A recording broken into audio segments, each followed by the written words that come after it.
बाळा आम्हाला सांग, हे पाणी गरम आहे की गार आहे? स्वामी आजोबा, चुलीवर ठेवलं होतं ना, मग ते पाणी गरमच असेल.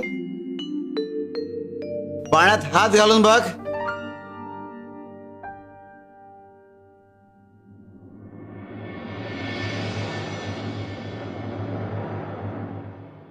स्वामी आजोबा, हे पाणी तर गार आहे, मग मला गरम का वाटलं? कारण तुझ्या मनात हा विचार आला की पातेलं चुलीवर आहे म्हणजे पाणी गरमच असणार.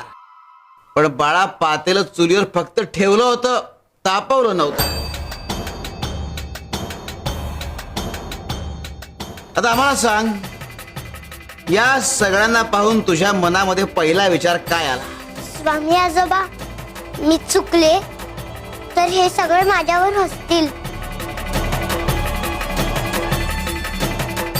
पण तुला तर तारक मंत्र पाठ आहे ना? हो स्वामी आजोबा.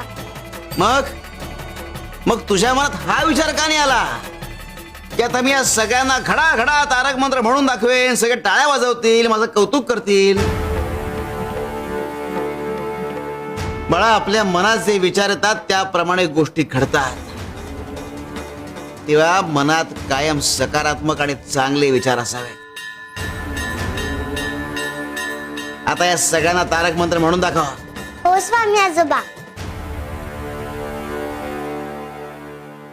निशंक हो, निर्भय हो मनारे, प्रचंड स्वामी बळ पाठीशी रे, अतर्क्य अवधूत हे स्मरणगामी, अशक्य हि शक्य करतील स्वामी.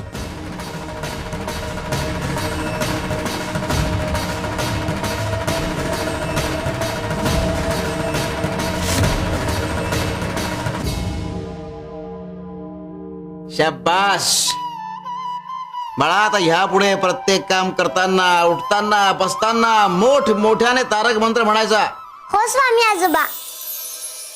त्या तारक मंत्रामुळे फक्त तुझाच नाही तर तुझे शब्द ज्याच्या कानावर पडतील त्या प्रत्येकाचा उद्धार होणार आहे.